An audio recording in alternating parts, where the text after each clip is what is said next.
Meus cumprimentos aos prezados ouvintes, dizendo da satisfação de nós promovermos mais uma gravação envolvendo na área da ética para a advocacia mas de uma forma prática, não é? Nós não vamos cair naquele sistema de conceitos, de ética, uma visão acadêmica, porque isso já foi feito, inclusive, pelo núcleo de ética, não é? E também muitas vezes até em faculdade, tudo mais se debate o assunto. Então nós queremos abordar de uma forma diferente. Serão gravações de 15 a 20 minutos, justamente para manter o interesse, né? Não ficar muito cansativo para os nossos ouvintes. Nós vamos abordar então de uma forma bastante prática a questão da ética na advocacia. Hoje nós temos a grata satisfação de termos conosco a doutora Caroline Rasmussen.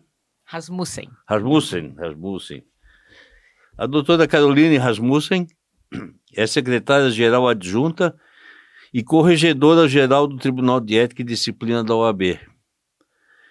Gestão 2025-2027. Diretora tesoureira adjunta da OAB de Santa Catarina, gestão 2022 a 2024. Membro da Comissão Nacional de Prerrogativas do Conselho Federal, gestão 2022-2024. Conselheira estadual da OAB, gestão 2019 a 21.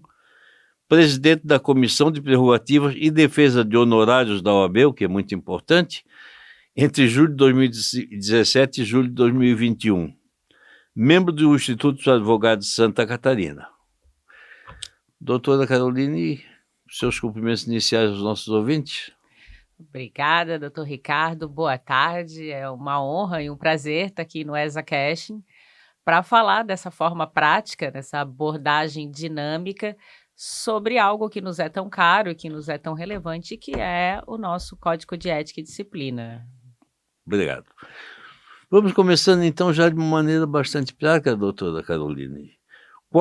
Me chamo doutora Caroline ou doutora Carol? Carol. Só Carol. Qual ou quais as infrações de ética mais recorrentes que chegam ao conhecimento do Tribunal de Ética e Disciplina da OAB? Então, doutor Ricardo, a gente recebe pelo menos 100 pedidos mês de representações, que na verdade ali na Secretaria Adjunta a gente faz a admissibilidade, né? Ver o que realmente tem material para se tornar uma representação de fato ou não. E chega os mais variados casos. Normalmente alguma insatisfação com a conduta do advogado, seja de algum ato desidioso, algum prazo que deixou de cumprir, a falta de comunicação, basicamente, e a gente acaba recebendo também muito caso sobre locupletamento, isso é algo que ainda incomoda bastante. E é o mais frequente. São os mais frequentes, isso que se torna infração, né? Porque chega também muita reclamação. A nossa profissão é uma atividade, é uma profissão de meio, não de fim. Então acontece que muitos clientes às vezes nos procuram com alguma insatisfação com o resultado, o que obviamente não, quase nem sempre é de fato infração ética, né? Outra coisa, doutora, existe um padrão, eu tomei nota de umas anotações aqui, justamente porque nessa idade a gente às vezes costuma esquecer alguma coisa. Todo mundo devia fazer isso, Ricardo. Existe algum padrão de comportamento ou falha que a Corregedoria observa nos advogados que cometem infrações? Por exemplo, falta de conhecimento, pressão. A falta de conhecimento é o maior deles, principalmente nas questões de publicidade, ou mesmo de conduta. Por exemplo, o advogado que às vezes acaba advogando para uma parte, e pouco na sequência advoga para a parte contrária, sem saber que existe um limite ali por causa do sigilo legal. Então é mais o desconhecimento, eu diria que move 90% das infrações, daquelas ocasionais, né? Porque infelizmente a gente tem alguns colegas recorrentes. Então esses aí já é uma conduta diferente, mas isso é uma parcela muito pequena da nossa advocacia de Santa Catarina.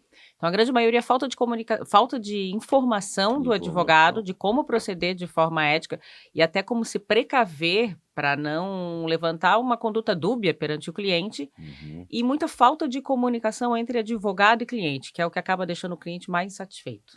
Há casos de representação de advogado contra advogado? Tem poucos, é a parcela menor que a gente recebe, e nesses casos a gente adota uma conduta diferente.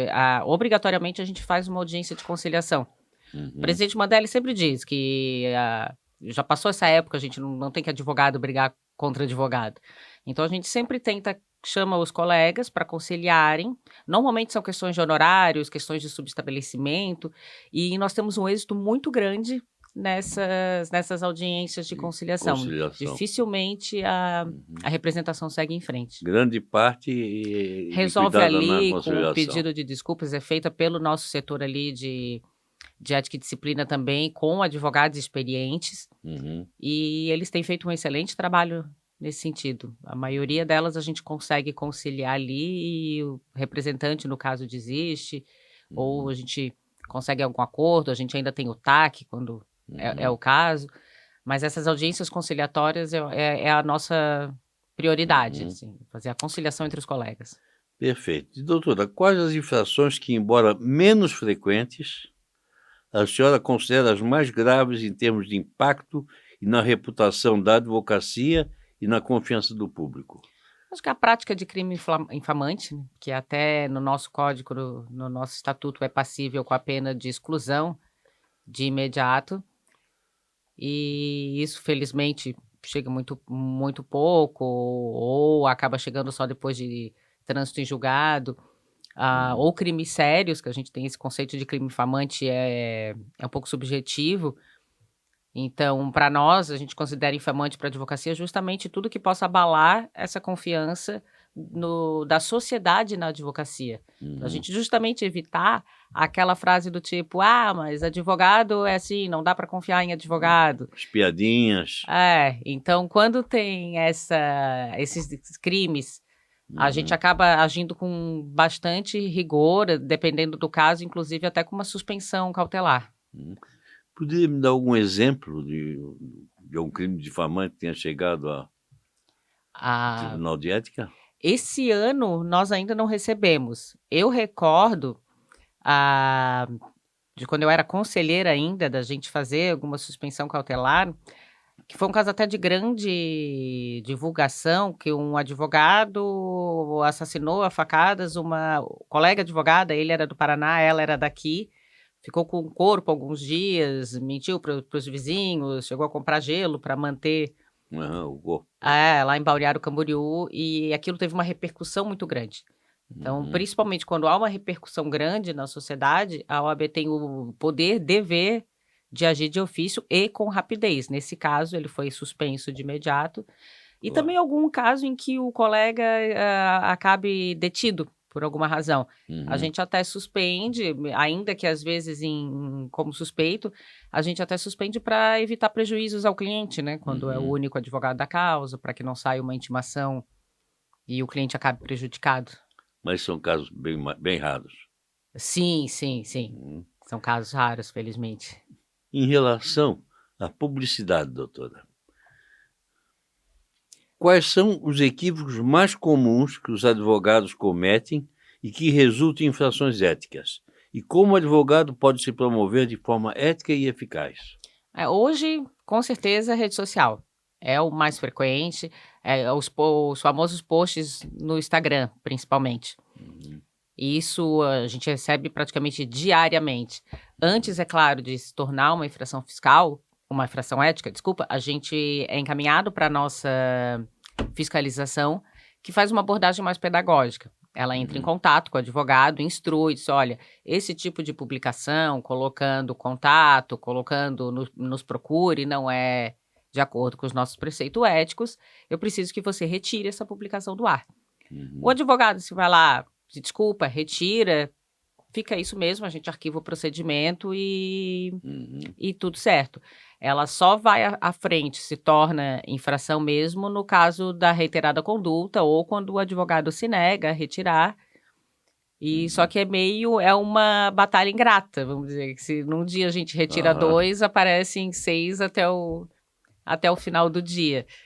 Que realmente a rede social multiplica muito isso. Antigamente a gente se preocupava com publicidade na advocacia, com recortes de jornal, com aquelas notas do tamanho da nota e tal. Hoje, a cada dia, alguém recebe, as pessoas vão lá, printam e, como a gente tem um canal de denúncia prático, né, recebe uma frequência bem grande. E aí é resolvido, vamos dizer, pela corregedoria, que chama essa audiência de conciliação? Não é nenhuma audiência, é feita uma abordagem mesmo por ligação ou até presencialmente, porque às vezes a infração está até na placa informativa, e é muito também falta de conhecimento. Por exemplo, a maioria dos colegas não sabe que tem que colocar o número da inscrição da sociedade na OAB na placa do seu escritório.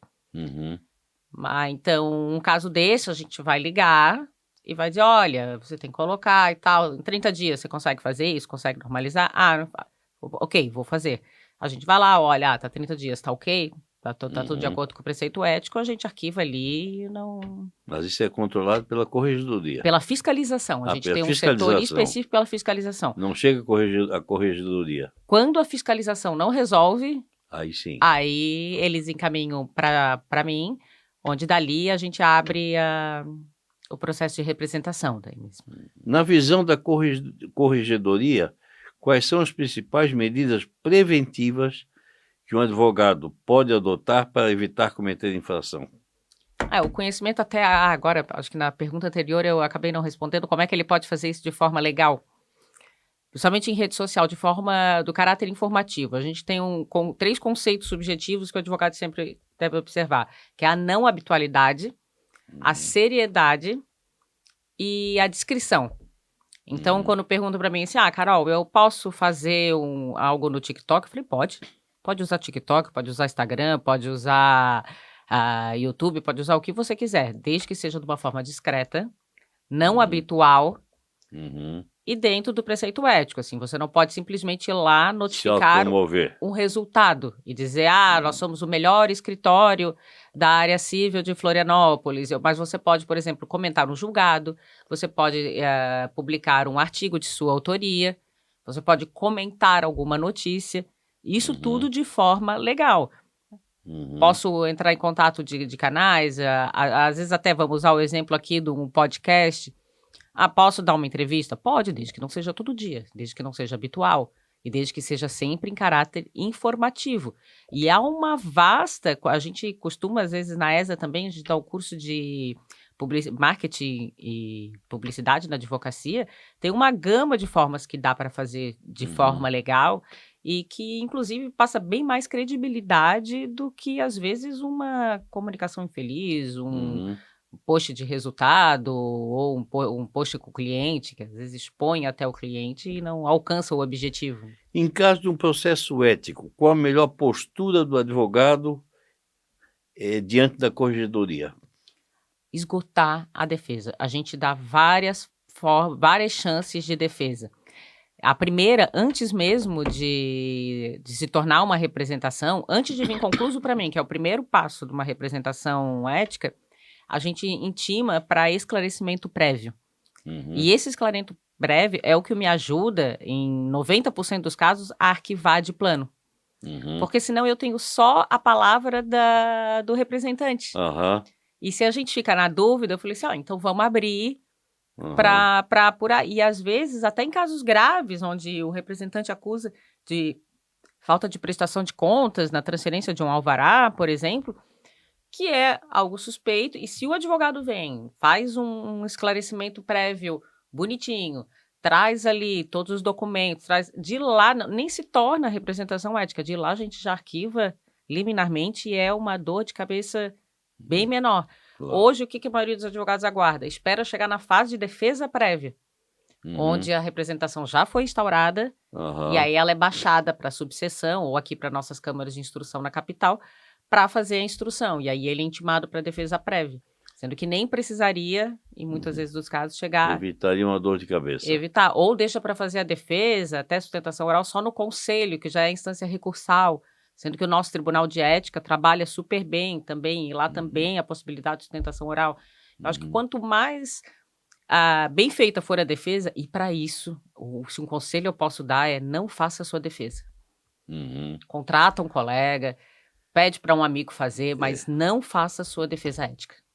Isso vale, inclusive, para um processo judicial. O próprio advogado, para se defender, ele leva a questão muito passional Exato.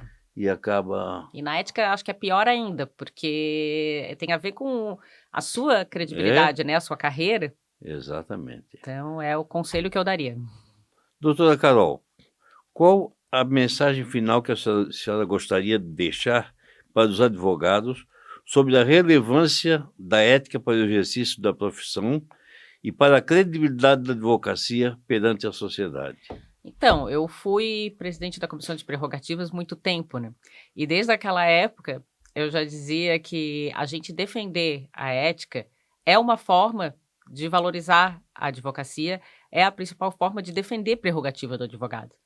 Porque quando a gente instrui a nossa advocacia, traz o conhecimento a ele, por isso essa iniciativa da ESA é tão louvável do nosso núcleo de ética, e forma os preceitos éticos que ele deve seguir, mantém atualizado, o advogado oferece cursos de publicidade e marketing, mesmo sobre ética, que mais conceitual, como o doutor também já preparou aqui, é a forma da gente deixar o advogado preparado para não incidir nessas condutas, porque é aí que a gente dá a resposta para a sociedade, é aí que a gente chega lá fora e diz, a advocacia é uma profissão honesta, sim. E se necessário, nas exceções, a gente corta na carne. E com isso, a gente valoriza a nossa profissão, a gente protege toda aquela imensa maioria da advocacia que trabalha dentro da ética e a sociedade continua confiando, né? Quando eu falo que, meu Deus, não para de chegar coisa aqui na OAB, eu acho até, por um lado, positivo, porque significa que a sociedade confia na ordem. Exatamente, Que a ordem tem credibilidade e leva a ordem para resolver. Eu estava em Jaraguá do Sul conversando com o conselho de lá sobre isso, né, sobre processos disciplinares ontem, e a secretária de lá estava me dizendo que chega clientes lá, pessoas para reclamar e fazer alguma reclamação, e perguntam para eles mesmos, eles, mas o que vocês acham? Eu devia ir para o judicial? Lógico, elas orientam dentro da possibilidade, mas para ver da credibilidade que a ordem tem junto com a sociedade. E é isso que nós devemos procurar sempre manter e, se possível, cada vez mais ampliar. Doutora Carol, muito obrigado pela sua participação. Sinto-me profundamente honrado com a sua presença e completamos assim o segundo episódio deste nosso ESAcast. Quero antes agradecer, além da senhora, ao doutor Juliano Mandelli, presidente da OAB, e doutor Isair Melder, da ESA. E também a Thaís, que é uma figura fundamental para a realização desse nosso trabalho, né? Com certeza, nossas servidoras valem ouro. Vale ouro, sim. A todos o meu muito obrigado e fico o convite para brevemente o nosso terceiro episódio. A todos, então, até breve.